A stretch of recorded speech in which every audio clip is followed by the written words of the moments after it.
Parti, je lance les slides. Donc, petit rappel des accompagnements donc, qui sont proposés par le grade. On a pas mal d'accompagnements, je pense que vous les connaissez. Et puis, si besoin, vous pouvez les consulter sur notre site ou nous contacter. Vous avez l'adresse juste en bas, ssi@isanté-pays-de-la-Loire.fr. N'hésitez pas. Donc du coup, là on est sur la partie webinaire. Donc aujourd'hui sur la partie sécurisation de l'Active Directory. Donc, rappel sur la partie Active Directory, je pense que vous connaissez quand même bien le sujet si vous êtes là aujourd'hui. Alors ça peut être une métaphore qui peut être utilisée notamment pour expliquer un peu ce qu'est l'Active Directory à vos directions ou aux métiers. Je pense que ça peut être pas mal pour leur expliquer ce que c'est.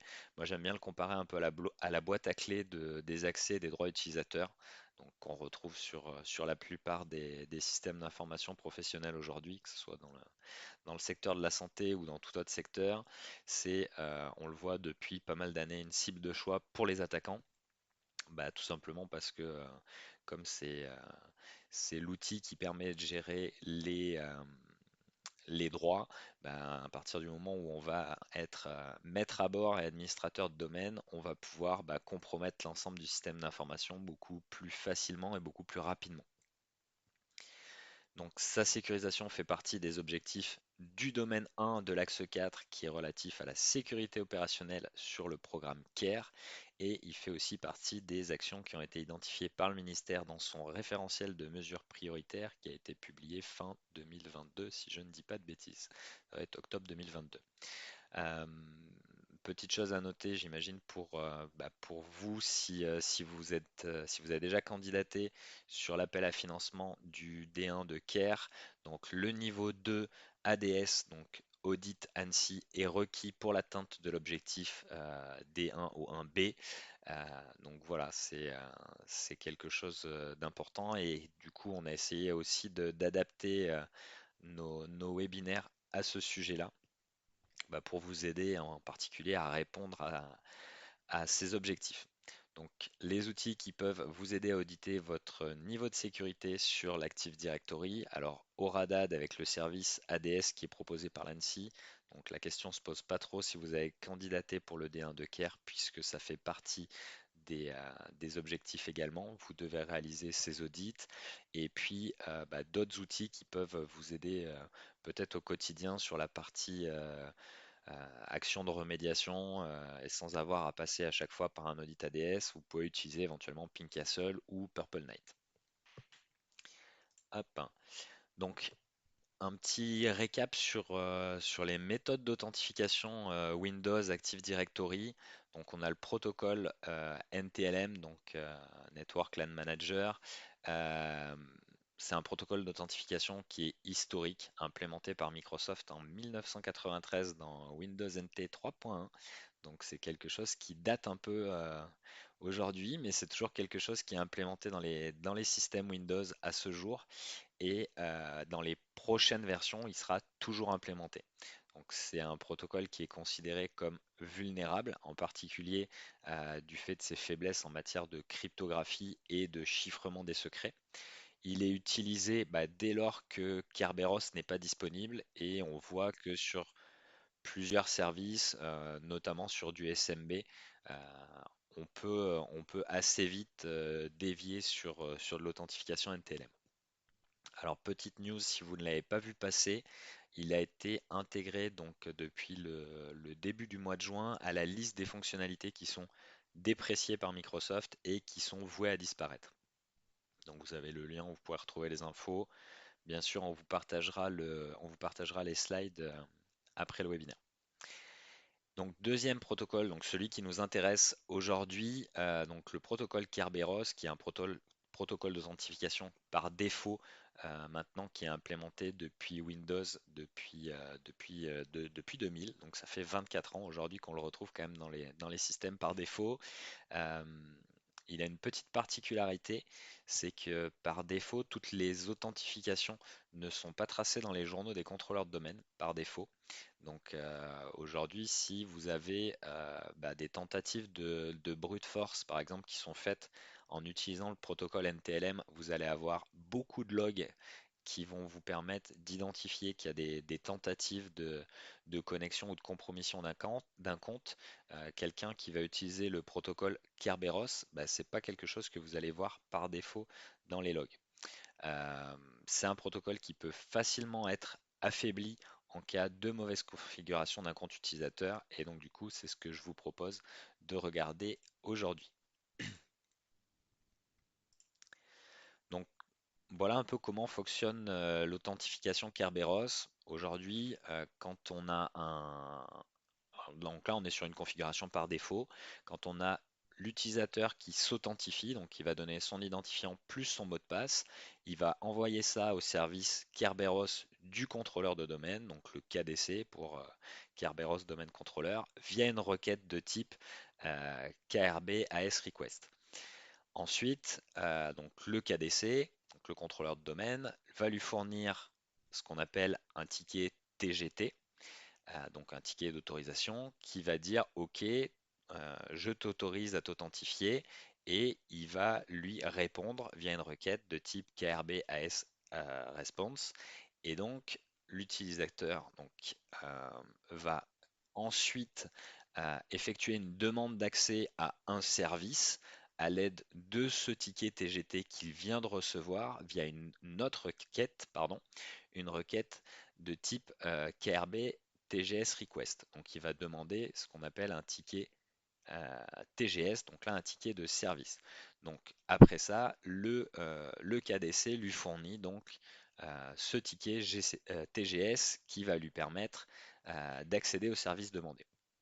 Donc si on le résume sur un schéma, ça nous donne ça. Notre utilisateur fait sa requête après s'être authentifié, après avoir donné son identifiant, son mot de passe.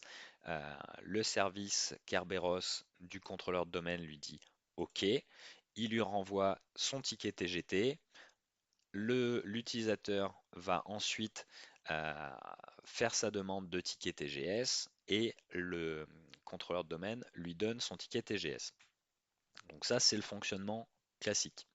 Si un attaquant tente d'envoyer une requête illégitime pour obtenir du coup le premier ticket, le TGT, bah là, le contrôleur de domaine, via son service Kerberos, va lui répondre non, tu n'as pas le droit de t'authentifier.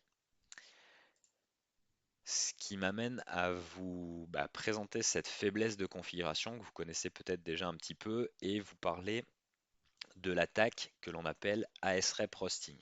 Donc cette faiblesse de configuration, elle consiste à désactiver la pré-authentification Kerberos sur un compte utilisateur. Alors ça, c'est une action volontaire, puisque par défaut, quand on va créer un compte utilisateur, cette pré-authentification Kerberos est imposée. Mais on peut remarquer que dans certaines conditions, on peut avoir besoin pour certains applicatifs de désactiver cette pré-authentification.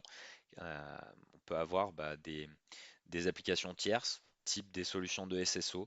Euh, c'est des choses qui se voient où en fait la partie pré-authentification Kerberos va parfois empêcher le fonctionnement de l'authentification via l'Active Directory sur ces applications. Euh, donc du coup, on peut se retrouver avec des administrateurs système qui, dans le passé, ont désactivé la pré-authentification Kerberos. Le risque est d'autant plus grand quand cette configuration est faite sur des comptes à privilèges et malheureusement c'est quand même très souvent le cas, notamment comme je vous disais pour des applications de type SSO, on utilise parfois à tort des comptes avec des privilèges élevés pardon, sur l'Active Directory, donc ce qui fait que derrière on a un risque important de réutilisation de ces comptes par des attaquants. Donc aujourd'hui, si vous lancez un audit avec Pincastle ou si vous lancez un audit avec Horadad et que vous obtenez votre rapport ADS, vous allez avoir une erreur qui va remonter, une erreur de configuration, une vulnérabilité. et vous serez au niveau 1 ADS, ce qui veut dire que vous ne pourrez pas atteindre les prérequis du domaine D1. Alors, ça c'est une chose, c'est embêtant, mais surtout ce qui est très embêtant, c'est ce que les attaquants vont pouvoir en faire. Donc voilà comment fonctionne cette attaque de type AS Rep Roasting. Donc l'attaquant va pouvoir rechercher les comptes pour lesquels la pré-authentification Kerberos est désactivée. Malheureusement, ça c'est assez facile à faire. Il suffit d'envoyer une requête LDAP vers le contrôleur de domaine. Et derrière, le contrôleur de domaine va gentiment nous répondre quels sont les utilisateurs pour lesquels la pré-authentification Kerberos a été désactivée.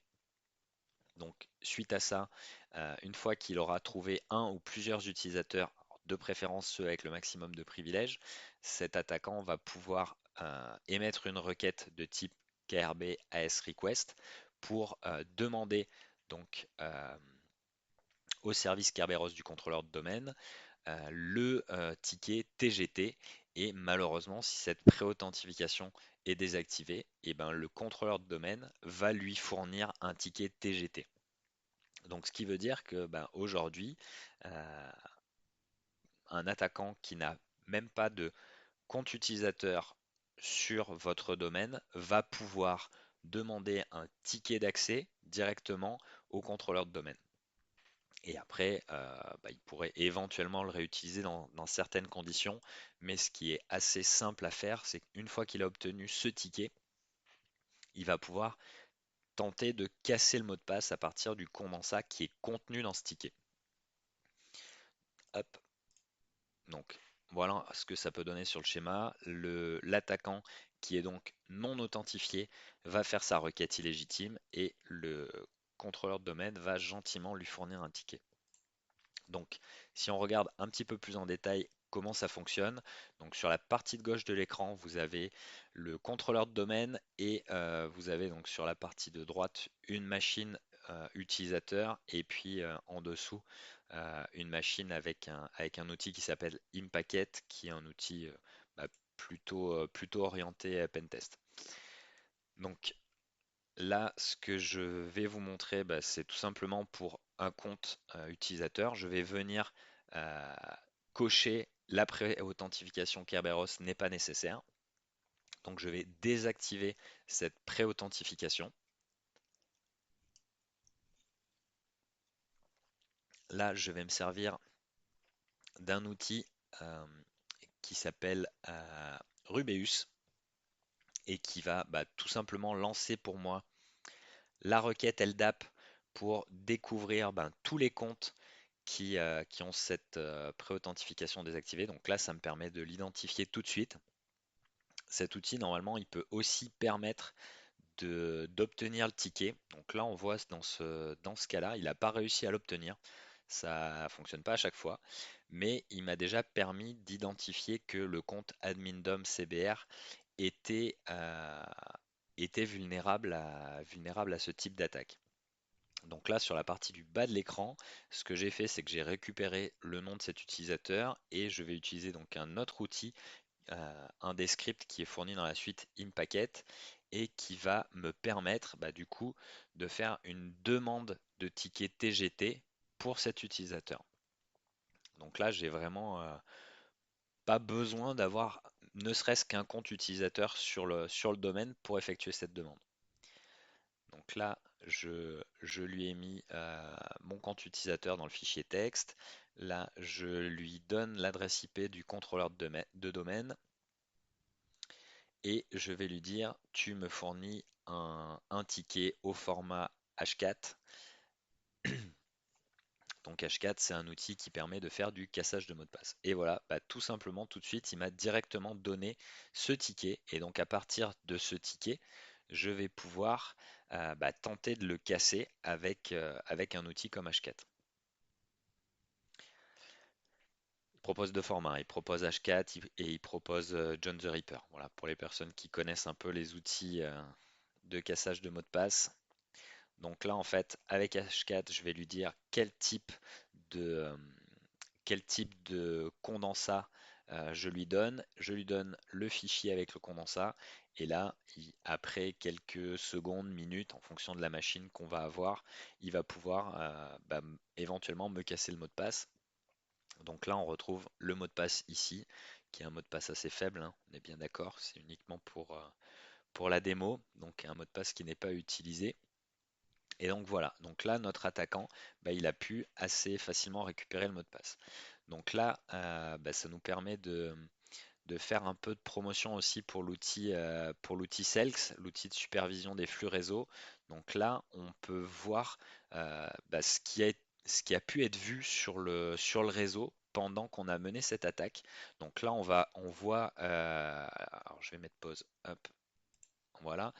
Euh, on voit tout en bas la requête LDAP qui recherche donc les utilisateurs vulnérables à ce type d'attaque, à l'attaque de type ASREP Hosting. Donc là, on voit bien la machine qui a émis cette requête en direction du contrôleur de domaine.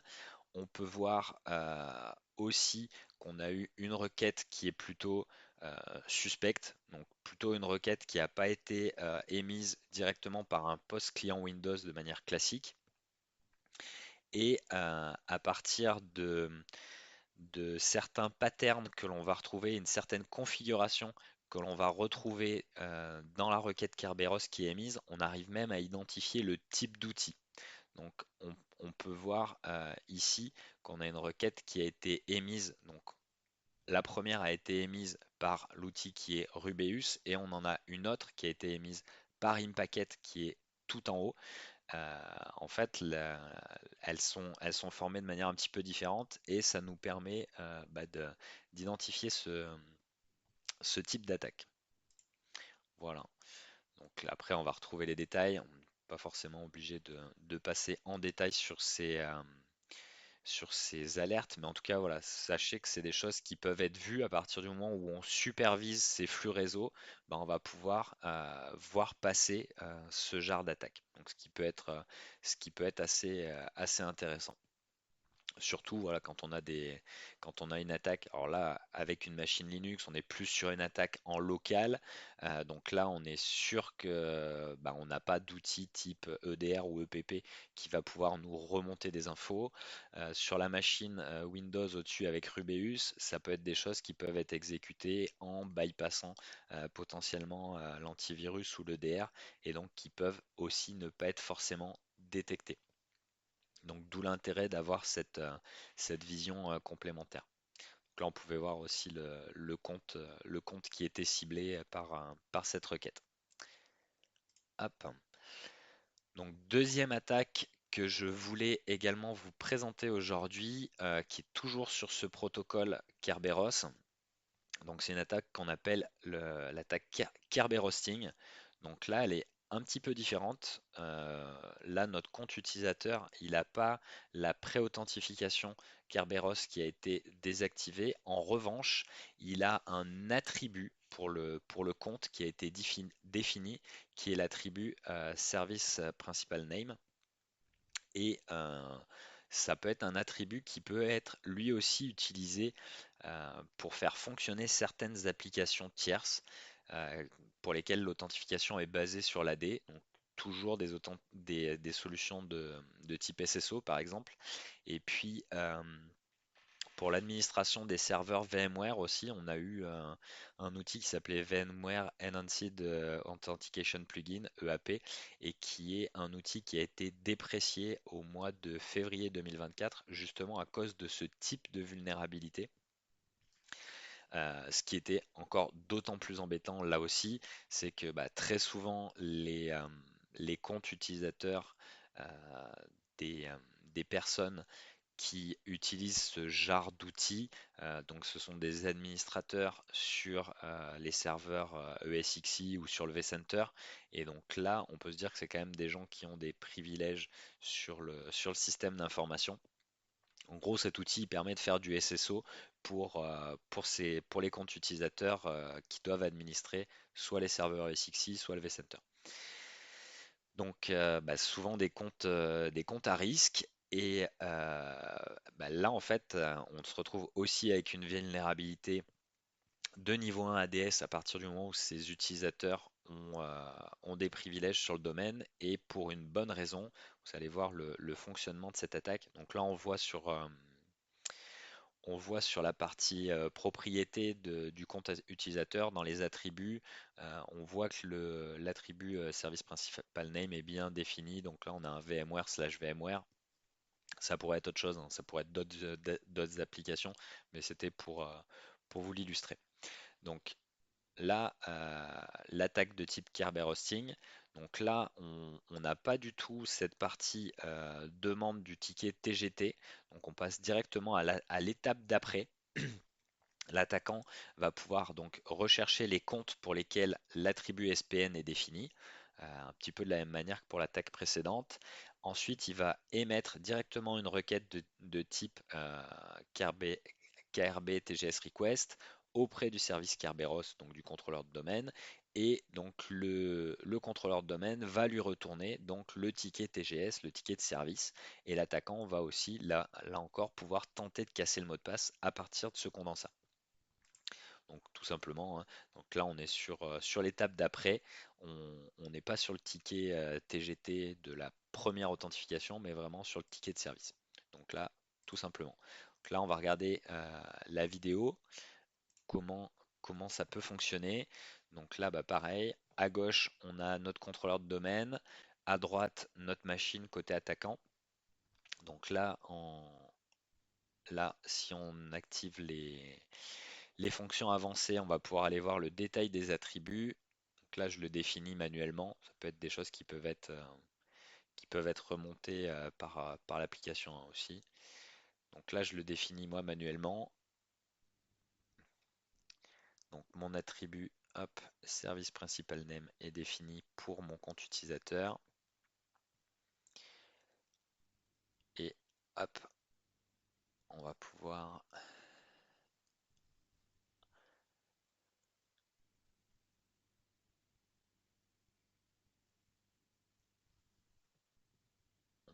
après ça faire une requête. Donc là, j'ai un compte utilisateur classique. Donc là, c'est un compte qui est utilisateur de domaine. Donc là, par contre, je vais avoir besoin d'un compte utilisateur sans privilège pour pouvoir obtenir le ticket TGS d'un autre compte utilisateur. Mais ce qui veut dire qu'à partir du moment où cet attribut est défini, n'importe quel utilisateur standard de votre domaine va pouvoir demander des tickets pour tous les comptes utilisateurs pour lesquels cet attribut est défini. Et forcément, si vous avez des comptes avec des privilèges élevés, type administrateur de domaine, et ben le compte enfin n'importe quel compte utilisateur va pouvoir bah, faire cette demande de ticket et obtenir un ticket pour un compte administrateur de domaine. Donc voilà, là j'utilise donc ce compte utilisateur classique, je saisis son mot de passe et là je fais ma requête et donc là je vois bien que le compte admin.dom CBR qui est bien un compte euh, qui est, euh, qui est donc un compte administrateur de domaine, a bien l'attribut SPN VMware VMware qui est défini. Et donc maintenant, je vais juste avoir à faire donc la requête pour obtenir ce ticket TGS qu'il va gentiment nous donner. Voilà, et donc ça c'est notre ticket TGS. Et donc à partir de ce ticket, bah, de la même façon, je vais pouvoir bah, tenter de le casser avec H4.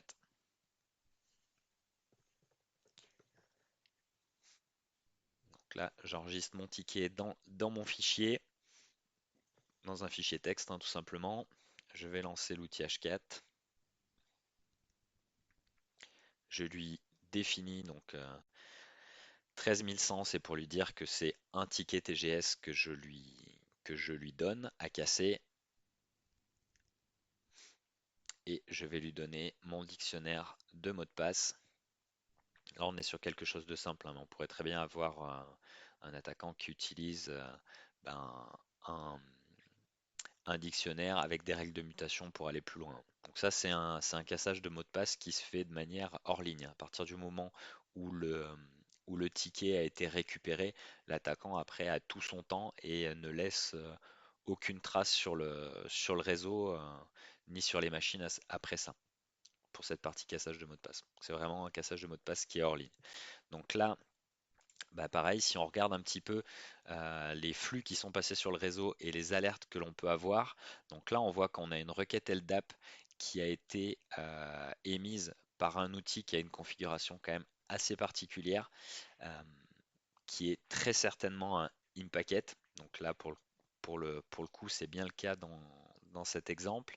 On voit au-dessus donc que cette requête LDAP qui a été émise est bien pour rechercher des comptes vulnérables à une attaque de type Kerberos hosting, donc qui est vraiment la première attaque, la première phase pardon, de l'attaque. Et au-dessus, si on regarde si on regarde les alertes au-dessus, on voit ben, une requête plutôt suspecte à destination du service Kerberos. Et puis là aussi, on identifie sur l'alerte encore au-dessus qu'on a, qu'on a, qu'on a une requête qui a été émise par InPacket. Toujours à cause de la configuration particulière que l'on retrouve dans les paquets qui sont émis par InPacket. Et donc du coup, au-dessus, on voit la demande de TGS qui a été émise par InPacket. Donc là, on a vraiment tout le détail.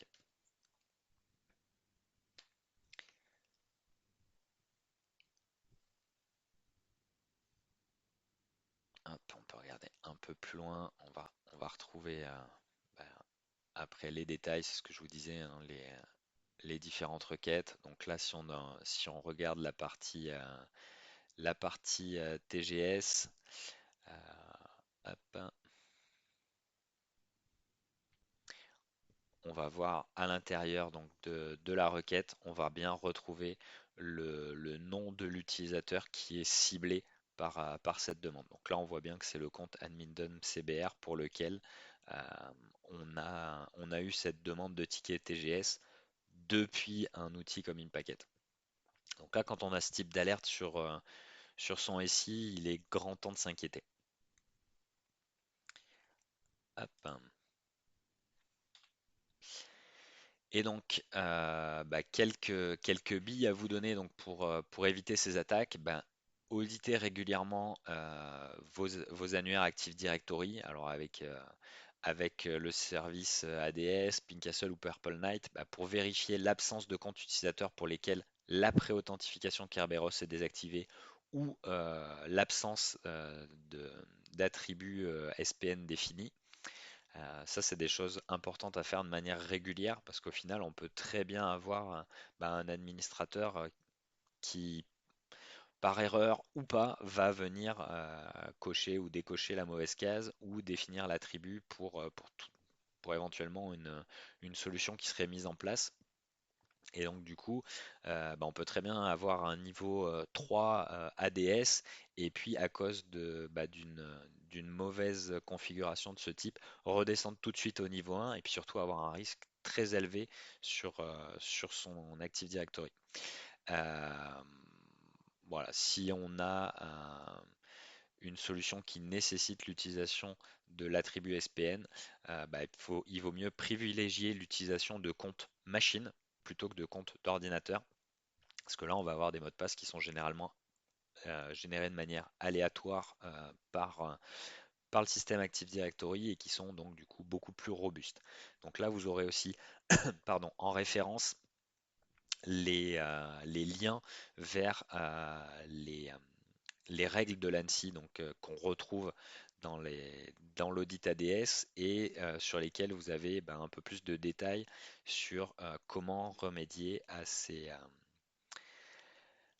erreurs de configuration. Voilà, et j'en ai terminé pour la présentation.